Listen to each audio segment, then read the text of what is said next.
Bati abasinga bamala kusala ku kibanja bayita kakiika jangu ogula ekibanja kya jangu ogula ente yange eno oba nina muwala wange oba nina mutabani wange agenda wabweru.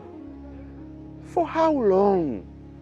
Songa alina ente eze 3 nga yasimbyeko ekisagazi ekyo tekimwetaagisa kugenda wabweru. Tekimwetaagisa kugenda wabweru. Nze nagenda mu biseera ebyo naye mbabuulidde because nze okuva wano ogende South Africa I flew BA, British Airways. Nzijukira yali about 3rd flight ya British Airways okutaching Entebbe airport. You can check records. British Airways okuddamu okuflying okuva Entebbe. I think it was the 3rd flight.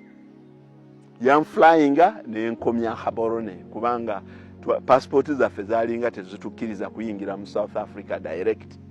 Nenve Gaborone nem flying Maseru mu Lesotho. Wosoko kola kakabanga ngo processinga empapula zina kuyingiza mu Republic. So kati for how long? Kati nvuddeyo ku nsonga y'ente. Abaana nga bakola sente ne balabirira amaka gaabwe mu boda. Ne boda zaggwamu sente. Temukyali sente. Nga bwe bwagulanga elfu oba forward ng'olwo oli mugagga owedde. Ninga elfu ne forward temukyali sente. Nga nakola sente mu taxi. Mumbuulire oba taxi mukyali mu sente. Ng'abavubuka abange aba taxi buli omu yalinanga amaka 2-3-4. Nga sente zaye sente z'omugagga bwagamba nga ssaawa 6 kuba waliwo abagambanga nti nze sente bwe nziweza nga nziwaayo ewa manager Kajumbi. Nga bangi nnyo baazimuwanga ssaawa 6 ng'amaze okuziweza. Naye kati bakyaweza sente. Abantu tutegeere nti emirimu gijja ne gikula ne giggwaawo. Kati okusooka ogenda wabweru bannayuganda basooka genda Kenya okusomesaayo ne badokita. Ne tutabuka ne Kenya mu 1987 ali December Moi n'atutabukira n'aggalawo n'ensalo ne bannayuganda n'abagoba abali bakolayo ekyo bannayuganda mu kifo ky'okudda Uganda okuswala nga Moi abagobye kwe kuzuula South Africa. That's how we discovered South Africa. Bannayuganda Kenya be yagoba mu 87 beeyongerayo Lesotho, Swaziland, Botswana oluvannyuma ne bayingira Republic of South Africa. Naye kati bameka abakyagendayo nga badokita ne teachers. Mpozi badokita ng'oyita basangoma. Abo bafere. Abo be bagendayo. But you tell me how many teachers are going to South Africa these days? Nga bwe kyali mu the late 80s and early 90s. Fe twagendayo nga batwetaaga. Nga batutwalanga gold naye kati batutwalanga kasasiro. Yeyo xenophobia gyolaba. So buli kintu nakati exporting of labor to the Middle East nkubuulira kikuta kati naye abantu balowooza nti eggwanga lijja kubeerawo by externalizing labor. Ekiseera kijja kutuuka either ensi z'abazungu zijja kugamba nti that is modern day slavery in a country that is practicing it.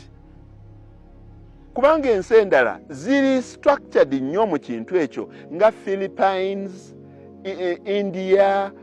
It is well structured mu ngeri gye babaweerezaayo nti kiyamba ne economies zaabwe in a much structured way.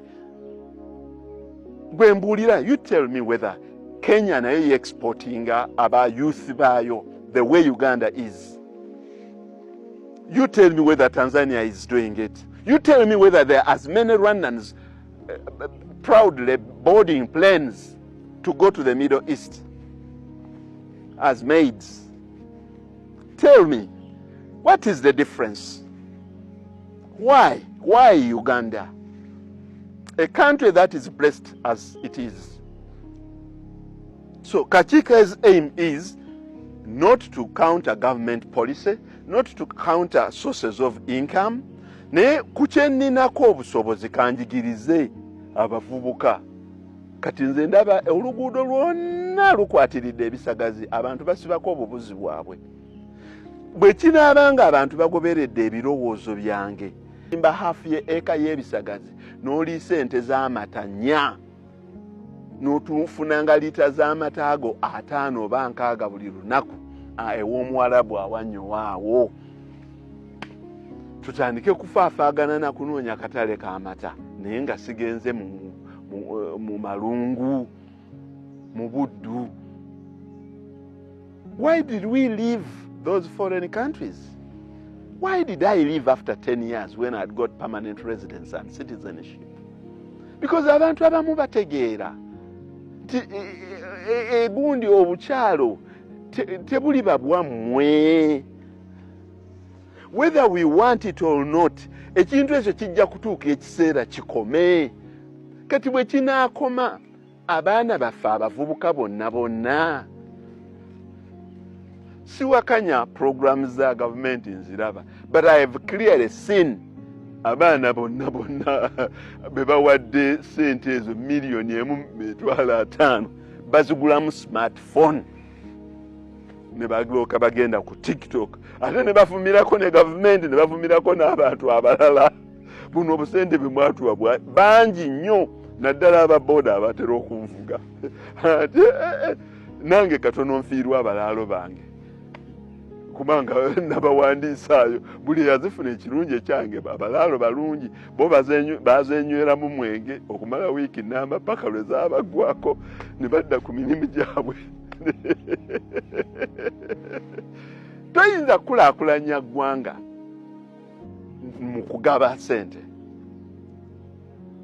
I want to tell you that my model ey'okulaga abantu nti tekikwetaagisa miliyoni 2.5-3 okuzimba ekiyumba ky'ente, tekikwetaagisa kufuna nte evudde Kenya ekamwa litas 2.5 miliyoni 10-12, tekikwetaagisa kuzimba kiyumba kya kabi nnyo, tekikwetaagisa silage wa kabi nnyo okubeera n'ente ng'ogiriisiza ku zero grazing.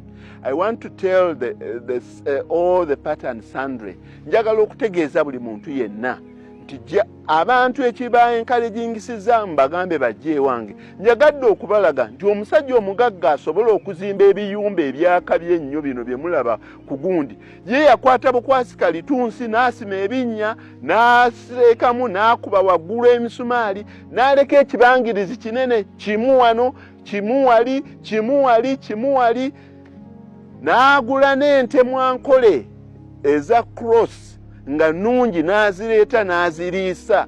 Nze nina capacity esobola okugula ente oba 2 nga mbijje Kenya, but it is to set a bad precedent. Era abamu ku bannange ekintu ekyo kibayisizza bubi nnyo olw'okubanga nnyingiridde bizinesi yaabwe ey'okutumyanga ente okuzijja Kenya. Abamu ababadde bazimba ebiyumba ebyo kibayisizza bubi olw'okubanga ndaza abantu tekikwetaagisa miliyoni nyingi. Kino kyozimba bwoti olukalabaya luno enkuba bweba terutonnyamu, ente bwe zirulinnyirira ng'ozizza mu lukalabaya oluli olulala. Wali ebokisi z'enteeka wabweru n'oziraba zonna nga ziri wabweru, ez'ente ezo zonna z'olaba zitambula zeeyagala zikola zitya. Ekyo nakyo it's natural, ente erina okutambulako. Ente ezange ziri ku zero grazing naye ziringa ezitambula mu farm. Ente etambula meters 5 n'egenda n'erya ku box eri, n'etambula meters 25 n'egenda n'erya ku box eri, n'etambula meters 10. Olunaku we ruzibira ng'etambudde kumpi kilometers 2 oba 3. Ate nendi misfyinga bino ebya Dare Miru kola kino nendi misfyinga nennima ebisagazi byange nga bingi ebya fresh. Tubitema ggulo limu ne tubisuzaawo ne tubikuba ne tubisavinga ente fresh, ne tusavinga ku makya fresh, ne tusavinga lunch fresh. Tutabulamu butabuzi maize bran olw'eggulu lwe tuziwa silage. Kyova olaba nga nina silage mungi. Muganda we njagala onsonyiwe, simanyi kyakukolera kasooli oyo yenna gw'olaba. Kasooli ezo eka ziwera nga 40 omulaba oyo omungi ennyo omuyitirivu. Ndowooza ngenda kuddamu kye nakola mu 2010 lwe nalima kasooli ttani. Nasembayo okulima kasooli mu 2012. Muzeemu jjo wano ngenda kuddamu kasooli nalima ttani zaali 33 nenziguza World Food Program. Era okuba n'emikwano emirungi, mukwano gwange Haji Nsubuga owa Family Loaf Nateete yaŋŋamba ebbeeyi ng'eri wansi nnyo eya kasooli 350. Owa muleete wange namutwala ku sitowa ye Haji Nsubuga Family Loaf Nateete akola emigaati gya Family Loaf. Naŋŋamba munete namungulako siringi 550. Kuba nali musomesereza abaana b'e Kabojja. Kwe kukola emikwano emirungi. Abantu bangi nnyo abatusomesa batugamba mubeere n'emikwano emirungi, mubeere n'emikwano egibagattako. Nze sirina kintu kyonna. Bwe nti njagala looya, balooya mikwano gyange bayitirivu. Waliwo abeepampalika ku ttaka lyange. Buli omu yamugambanga bugayiti waayi oyo gw'okutteko n'omusobola. Kubanga sirina nze tekinneetaagisa kuloopa wantu wonna. Naye emikwano gye nkoze, wabula emikwano gya deals egyo ne bw'ojjanga osaabye nti tusaplayinge kino kyenvudde gamba nti ze mu URS simanyiiyo. N'emmotoka zonna zengula nze njigula ogituusiza ano maze ogiteekako ennamba. Kuba sirinnyayo, saagala bintu ebyo, sikola diiru, sisuubula. Era bwe nali nyingira lengera gwe mbuulira nti nabbako omusolo nga ndi mu taxi industry. Gwe mbuulira nti nabbako omusolo najjanga emmotoka e South Africa nenzireeta kuno. Nali bubeezi mugezi. Kani imagine emyaka egyo twakkirizibwanga bw'obeera n'emmotoka ng'obadde nayo wabweru omwaka gumu bw'agireetanga ne yabeeranga duty free. Bagikubanga mu 10 mu stamp mu kaadi ezo zaabanga ennene, not transferable without the consent of the treasury. Ne bakubamu. Gwe nagiguzanga nga mugambo waayi toyinza gitransferinga kati. Bwe yatambuliranga ku Uganda omwaka gumu ng'olwebeera eligible to be transferred. Nabe ebiseera ebyo baali tebannatandika kuyiga busolo. It was tax avoidance. It wasn't tax evasion.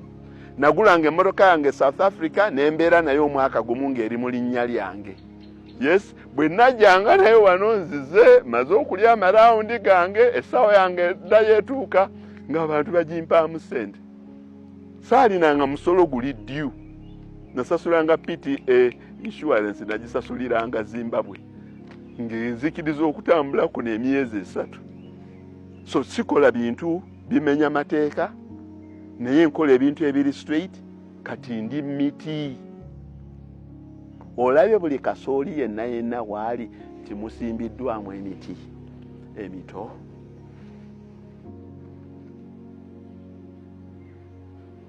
Abantu abandaba era abatunula. Tokola nze byenkola. Gwe naawe nyinyitira kyoliko.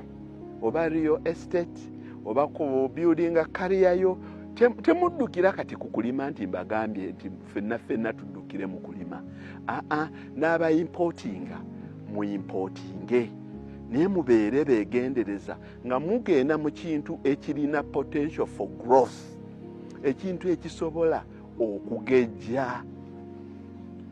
I'm on record because sirina watch enzibye oba kye nabba oba kye mbuzaabuzizza. Nze nina ebibira byali 19 nempaago ku baana bange kati nina 14.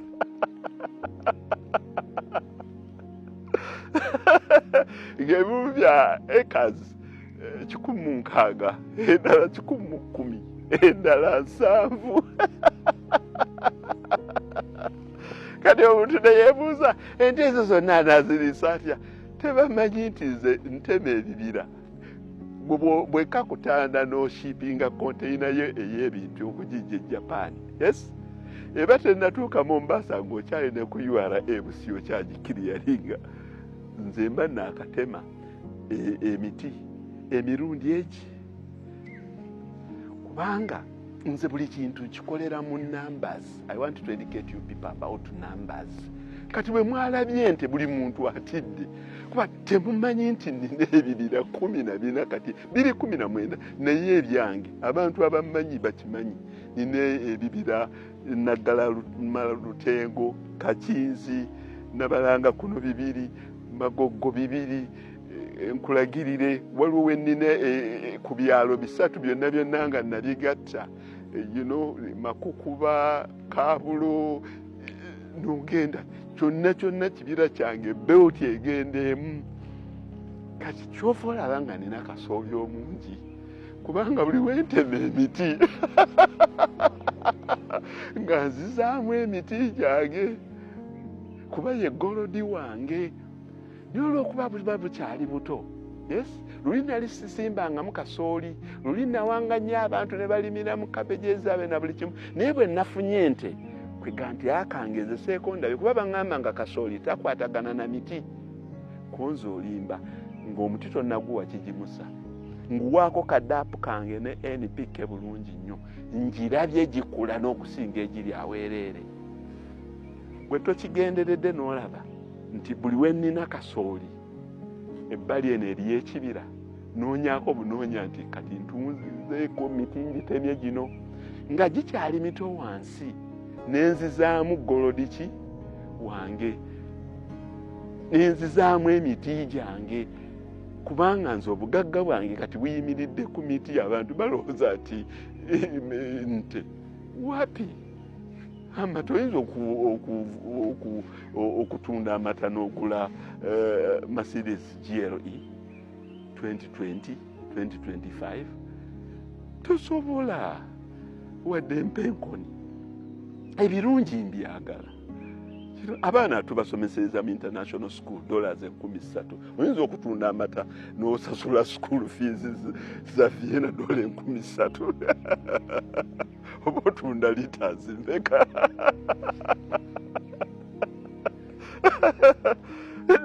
naye okimanyi nti nno okimanyi nti eka 10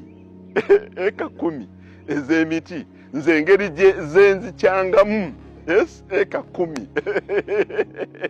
singa nali wa buno bukawundo ekazi 10 zingulira bukawundo 2 mu myaka ena singa nali wa bukawundo kubanga nze nga maze okutemamu emiti giri nsimbamu ebintu ebivaamu ssente emirundi 2 olabye oyo kasooli bw'avaamu ebijanjaalo birabye awaali kasooli.